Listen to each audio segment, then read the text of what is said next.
Γεια σας φίλοι μου. Σήμερα θα εμβολιάσω αυτή εδώ την αγριλιά με τους δύο βασικούς τρόπους εμβολιασμού. Στο αριστερό κλαδί θα εφαρμόσω ένα οφθαλμισμό, με μάτι δηλαδή, με έναν από τους τρόπους που μπορούμε να βάλουμε, το τάφ. Και στο δεξί με υπόφλιο κεντρισμό, με καλέμι δηλαδή, με έναν από τους πολλούς τρόπους που μπορεί να μπει το καλέμι, με λεκανίκι. Στο αριστερό λοιπόν κλαδί, σε ένα σημείο που ο κορμός είναι ίσιος, σχίζω τη φλούδα σε σχήμα τάφ. Βλέπουμε ότι το φλοιός σηκώνεται, άρα το υποκείμενο έχει χυμούς. Από ένα περισσινό κλαδί που έκοψα από μια καλή ελιά, αφαιρώ ένα τμήμα φλοιού που περιέχει πάνω του ένα μάτι. Εδώ προσέχω δύο πράγματα. Το πρώτο είναι να δω αν έχει χυμούς στο κλαδάκι. Και όπως βλέπουμε, εκεί που έχω αφαιρέσει φλούδα, είναι πράσινο γυαλιστερό και υγρό, άρα έχει. Και το δεύτερο, αν το μάτι που θα βάλουμε έχει εσωτερικά 3 τρυπούλες, που δείχνουν ότι είναι σωστό. Αφού και τα δύο είναι σωστά λοιπόν, ανοίγω, σηκώνω τη φλούδα με προσοχή και βάζω το εμβόλιο μέσα στον φλοιό, φροντίζοντας στο πάνω μέρος να εφαρμόσει ακριβώς φλούδα με φλούδα και μην αφήσει καθόλου κενό. Μετά κόβω λίγο γύρω από το μάτι τη φλούδα για να μην εμποδίζει το εμβόλιο να αναπτυχθεί.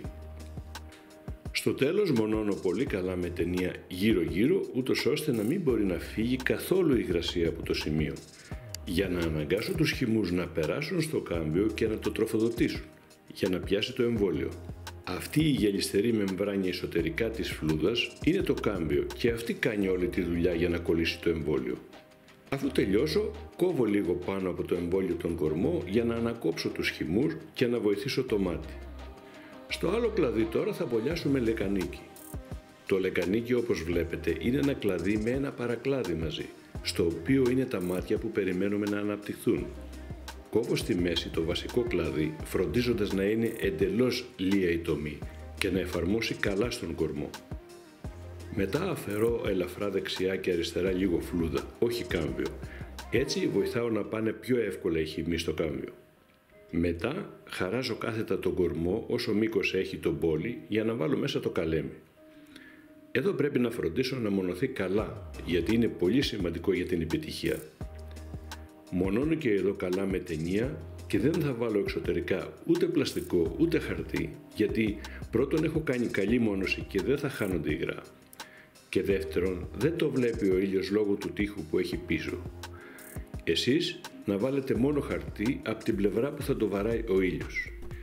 Εγώ επέστρεψα μετά από 40 μέρες, τα άνοιξα και είδα ότι τα εμβόλια είναι ακόμη πράσινα. Έτσι, αφού έκοψα λίγο φλούδα πάνω από το υποκείμενο για επιπλέον βοήθεια, έβαλα προσεκτικά στις τομές πάστα εμβολιασμού για να μην χάνουν υγρασία επειδή θα μείνουν ανοιχτά και να μην μπαίνει βροχή, γιατί φέτος βρέχει συνέχεια από Απρίλιο μέχρι και Ιούνιο. Προσοχή όμως, μην καλυφθεί το μάτι. Ξαναγύρισα πάλι μετά από 2,5 μήνες. Βλέπω ότι έχουν πετάξει λίγο τα μάτια, οπότε είμαι σίγουρος ότι έπιασαν και γι' αυτό κόβω τα κλαδιά πάνω από τα εμβόλια και στις τομές βάζω πάστα εμβολιασμού. Μετά από 3 μήνες τώρα από τον εμβολιασμό, όπως βλέπουμε έχουν αναπτυχθεί και τα δύο εμβόλια. Άρα είχαμε επιτυχία. Για μένα με τα πειράματα που κάνω, ο καλύτερος τρόπος εμβολιασμού της ελιάς είναι στην πρώτη θέση το μάτι με όλους τους τρόπους που μπορούμε να το βάλουμε. Με τάφ, με παράθυρο, με φόλα, με πλάκα όπως και να το πούμε. Στην ίδια θέση όμως είναι και το κλασικό καλέμι με αυτόν τον τρόπο τοποθέτησης. Και τα δύο έχουν τα μεγαλύτερα ποσοστά επιτυχίας και ευκολίας. Στη δεύτερη θέση για μένα είναι το καλέμι με λεκανίκι που έκανα εδώ. Έχει και αυτό καλά ποσοστά επιτυχίας. Και στην τρίτη θέση το καλέμι με τοποθέτηση γκάιλαν, το οποίο όμως έχει πιο χαμηλό ποσοστό επιτυχίας από το κλασικό καλέμι. Όλοι οι άλλοι τρόποι έχουν χαμηλότερο ποσοστό επιτυχίας και μεγαλύτερο βαθμό δυσκολίας και γι' αυτό δεν τους προτιμάω. Κάποια στιγμή θα κάνω ένα βίντεο και για αυτούς, μόνο και μόνο για να τους δούμε. Ελπίζω να ήταν χρήσιμο το βίντεο για εσάς. Θα χαρώ αν γράψετε αν σας βοηθάνε οι εμπειρίες μου με το μπόλιασμα.